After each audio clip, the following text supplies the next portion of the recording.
Hello YouTube, my name is The Legend of DS and welcome to the NPD sales data for the month of July analysis. We had the leaked numbers from the hardware sales from the previous, from this week. We got them earlier in the week. I didn't report on them because they were leaked and the person did not want them to be leaked or spread across the internet. Everybody decided, well, might as well spread it across, but I wanted to wait until we got every single other pieces of data. So let's get started with the leaked numbers for the hardware, with the Switch selling 222,000 units in the month of July, up from the previous month, which had it at 215. It's practically flat, sure, but we have to remember the Switch in July. This July had 4 months compared to the July had 4 months compared to the 4 weeks compared to the 5 weeks of June, and we can now assume that the Switch had better shipments after Splatoon 2 launched, like the happened in Japan. Then we have the PS4 at 217,000 units, up 34% from the previous year, and now we have at third place the 3DS at 105k, 44% down from the previous year. We don't have the Xbox One numbers for sales data for the person didn't leak. Apparently it didn't do that well. That's a shame. So let's get on to the numbers and the actual report from it. The NPD group tracked the top selling software of the month of July, with obviously the two big games coming from the two big consoles. The Splatoon 2 and Crash Bandicoot Insane Trilogy were number 1 and number 2 respectively. However, the Splatoon 2's numbers do not include digital. But anyway, looking at the software data, there we have the overall number 1 was obviously Splatoon, and Crash Bandicoot Insane Trilogy was number 2, like I said before. Number 3, Grand Theft Auto 5, Final Fantasy 12, the ZODIAC Age was number 4, Breath of the Wild ending up at number 5, Injustice 2 at number 6, Mario Kart 8 Deluxe at number 7, Overwatch at number 8, Tom Clancy's Rainbow Six Siege at number 9, NBA 2K17 at number 10, Tom Clancy's RECON WILDLANds at number 11, Call of Duty Modern Warfare Remastered at number 12, Call of Duty Black Ops 3 at 13, Minecraft at 14, Call of Duty Infinity Warfare at number 15, MLB 17, The Show at number 16, ARMS at number 17, Battlefield 1 at 18, Mass Effect Andromeda at 19, and Tekken 7 at number 20. Now, this is important to remember. First things first, great sales overall for Nintendo titles. It's the only company, I believe, with 3 games. It's the only company with 3 games in the top 10 and 4 games in the top 20. Call of Duty having 3 games on the top 20, on the bottom half of the top 20, but that's still impressive. GTA 5 continues amazing sales. Crash Bandicoot, very good sales data, number 2 behind Splatoon 2, good numbers. Important thing to note, Splatoon 2, Breath of the Wild, Mario Kart 8 Deluxe and ARMS do not include digital sales, and Overwatch do not include Battle.net sales. We have 3 fighting games in the top 20 with ARMS, Tekken 7 and Injustice 2. Injustice 2 of the 3 has the better legs, is expected. It is a bigger game, let's put it that way. It's a much well-known property. The characters are also very well known. ARMS is a new IP, and disappointingly I think it's Tekken 7 sales. The Japan sales data are not impressive, and neither are the ones in the States, I believe. I mean, at least for July. I don't remember the other months. But anyway, moving on, oh no, so let's go with the overall top 10 best-selling titles for every single system. So let's start with the Xbox One. The 10 best-selling games for the Xbox One were Grand Theft Auto 5, Injustice 2, Overwatch, Tom Clancy's Rainbow Siege, Ghost Recon's, Wildlands, Call of Duty at number 5, Call of Duty at number 6, Infinite Warfare, Minecraft at number 7, Forza Horizon 3 at 8, Call of Duty Black Ops 3 at number 9, and at number 10, NBA 2K17. For the PS4, it's obvious that at number 1 was Crash Bandicoot, the Insane Trilogy, Final Fantasy 12, the Zodiac Age, Grand Theft Auto at number 3, obviously Zodiac at number 2, Grand Theft Auto 5 at number 3, Injustice 2 at number 4, MLB 17th The Show at number 5, Call of Duty Modern Warfare Remastered at number 6, then Horizon at number 7, Horizon surprisingly not in the top 10 in the United States, at number 8, Overwatch, number 9, NBA 2K17, and then number 10, Ghost Recon's Wildland.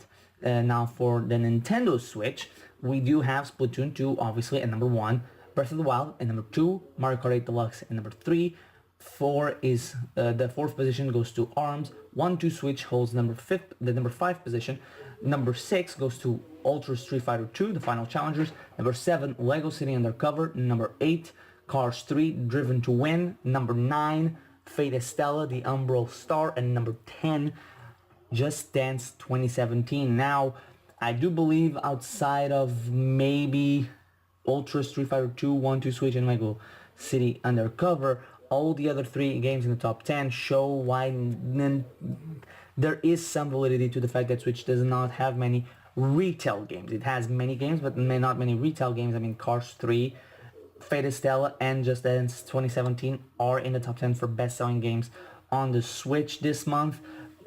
Maybe once Switch starts getting more and more games, we'll start seeing obviously more variety or games that don't exactly hold up or are not niche like Fate Estella, or I don't even know what to talk about when it comes to Cars 3. Shovelware? Is it Shovelware? Probably yes.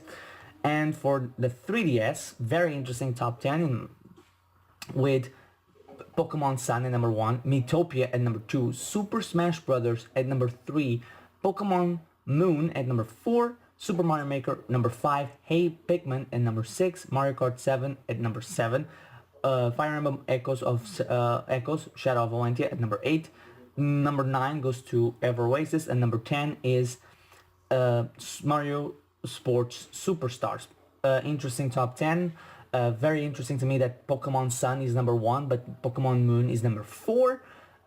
Interesting to say the least. And the best selling games for right now for 2017 are Ghost Recon's Wildlands at number 1, number 2 for Breath of the Wild, number 3 for Honor, number 4 GTA 5, number 5 Horizon Zero Dawn, number 6 Injustice 2, number 7 Mass Effect Andromeda, number 8 Resident Evil 7, number 9 NBA 2K17, and number 10 Infinity Warfare.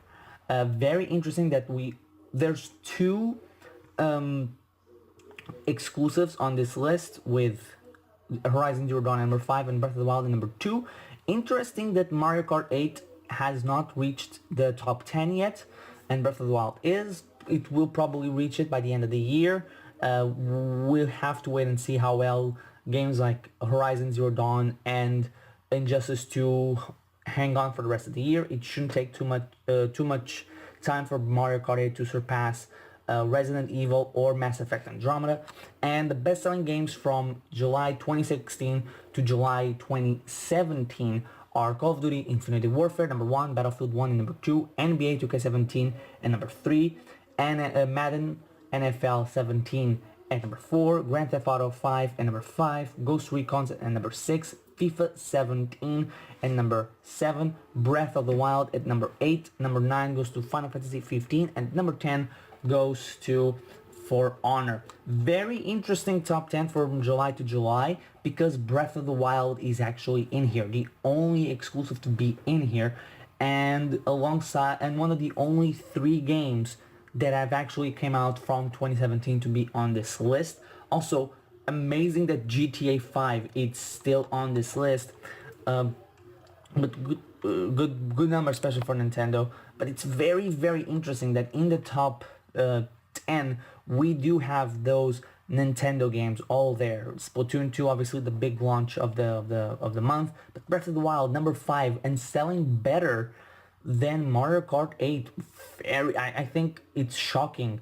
Obviously not a big shock considering that Mario Kart 8 Deluxe is the remake of Mario Kart 8, but still very good sales overall. Nintendo did a very good job on it, and people have to admit it, a good idea.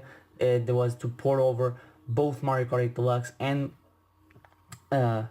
Mario and Breath of the Wild to the Switch, although Switch is not really a port, is more of a what is it? What I'm looking for? It's a multi-generational release, very good sales data overall, and interesting. We still don't know. We'll probably find out later tonight how much did not Mario Kart, the Xbox One did. It's the only console apart from the Vita that we don't have any sales data from. The leaker did not have any numbers for the Xbox One, saying that he would let the numbers speak for themselves when they came out. When on NeoGAF the predictions for the hardware sales would be well known, and he would let the rankings of that allow people to make or to know how well the Xbox One actually did.